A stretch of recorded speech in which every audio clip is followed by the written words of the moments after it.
Hello guys, welcome back to the channel. I hope you all are doing great. This is Nisha and you are listening me on Teaching Connection. हमने जो है BEd entrance के लिए जो series शुरू की है, आज उसका हमारा ये 6th डे है और आई होप आपको पूरा सिलेबस जो है वो समझ आ गया है और हम PYQs कर रहे हैं फ़िलहाल। ठीक है, हमने अभी तक 40 जो है वो प्रीवियस ईयर्स क्वेश्चन पेपर कर लिए हैं। आज हम 40 से लेकर जो है जहाँ तक भी ये वीडियो बन सकती है वहाँ तक हम कंप्लीट करने की कोशिश करेंगे। जल्दी से जल्दी जो है हम PYQs ख़त्म करेंगे ताकि हम सिलेबस पे आ सकें। जो भी आपको एग्ज़ाम में आना है वो चीज़ें जो है वो हम उसके बाद कवर कर सकें। ठीक है, चलिए आज की वीडियो शुरू करते हैं।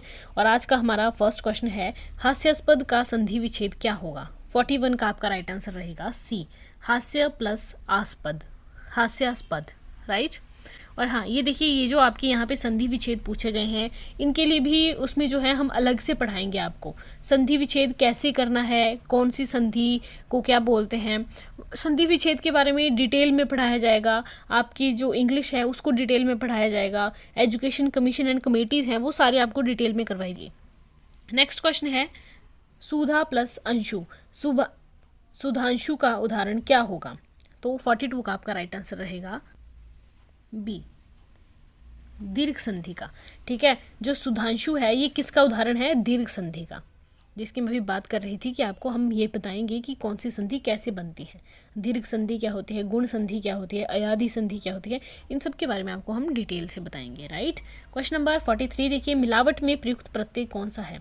मिलावट में प्रत्यय और उपसर्ग दो चीज़ें होती हैं। ठीक है, तो यहाँ पर हमसे प्रत्यय पूछा गया है कि मिलावट में जो है वो कौन सा प्रत्यय है। तो प्रत्यय क्या होता है, जो वर्ड के लास्ट में लगता है वो है आपका प्रत्यय, और उपसर्ग क्या हुआ, जो वर्ड के शुरू में लग गया वो है आपका उपसर्ग। ठीक है, यहाँ पे प्रत्यय पूछा गया है तो मिलावट में कौन सा प्रत्यय है, मिलावट में आएगा आपका आवट प्रत्यय, मिल संधि आवट प्रत्यय। ठीक है, इक प्रत्यय जोड़कर बनाया गया शब्द है। इक प्रत्यय जो है इनमें से कहाँ लगा है, त्वक में लगा है, दैनिक में लगा है, सींक में लगा है, प्रत्येक में लगा है। तो 44 का आपका राइट आंसर रहेगा बी, दैनिक इक प्रत्यय। ठीक है, नेक्स्ट है आपका, दुबला शब्द में दुब उपसर्ग है, दू उपसर्ग है, दुर उपसर्ग है या दुरा उपसर्ग है। तो यहाँ पर आपसे बेसिकली पूछा गया है कि दुबला जो शब्द है इसमें उपसर्ग कौन सा है, दुब है, दू है, दुर है या दुरा है। 45 का आपका राइट आंसर रहेगा बी, दू जो है वो उपसर्ग है। ठीक है, दुबला।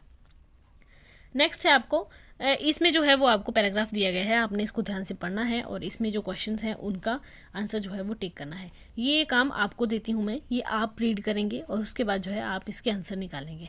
फिलहाल मैं आपको इसके आंसर जो है वो वैसे बता देती हूँ।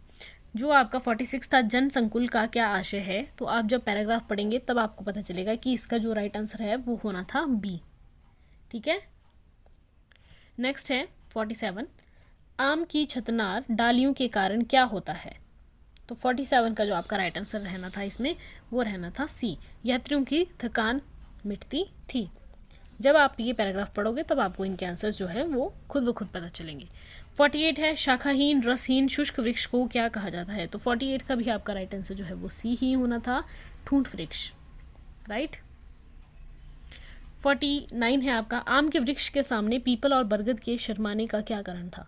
पैराग्राफ में दिया होगा ऐसा कुछ, इसीलिए ये क्वेश्चन आपसे पूछा गया है। तो इसका आपका राइट आंसर होगा ए, उसका अधिक हरा भरा और सघन होना।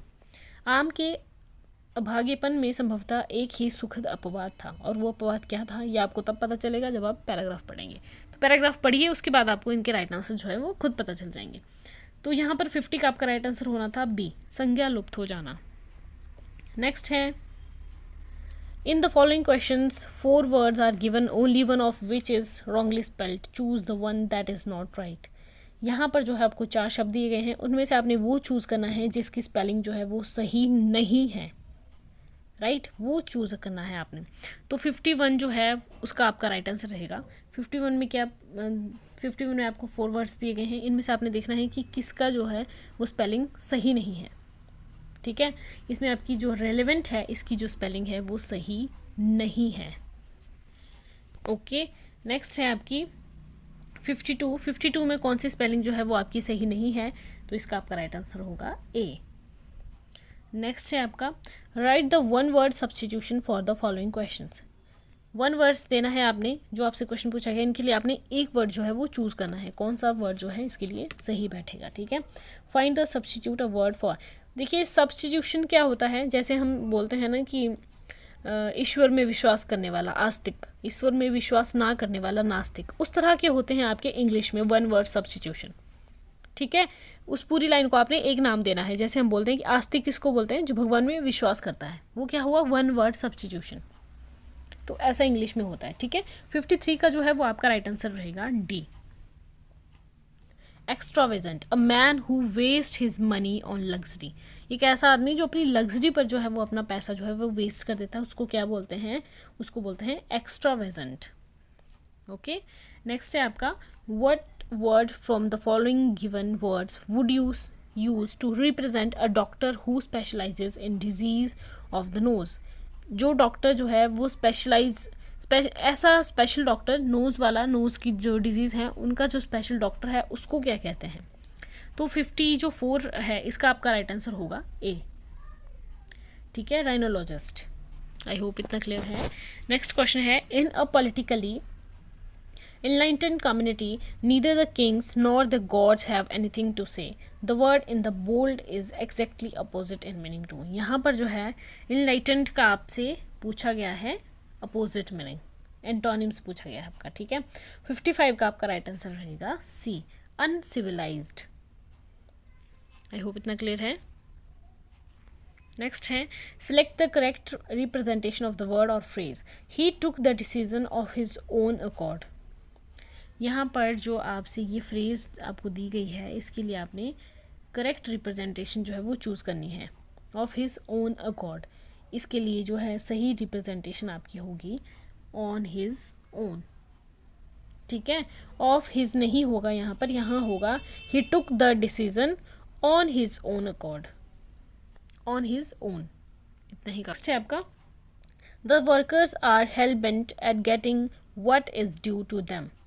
तो 57 का जो आपका राइट आंसर होगा वो आपका रहेगा A, hell bent on getting. यहाँ पर एट नहीं होगा, यहाँ पर होगा hell bent on getting. I hope इतना क्लियर है। नेक्स्ट है, fill in the blank with the correct word from the following. The miser gazed dash at the pile of gold coins in front of him. तो यहाँ पर आपने filling the blank आपको दिया गया है, अपनी करेक्ट जो वर्ड होगा वो चूज़ करना है, ठीक है।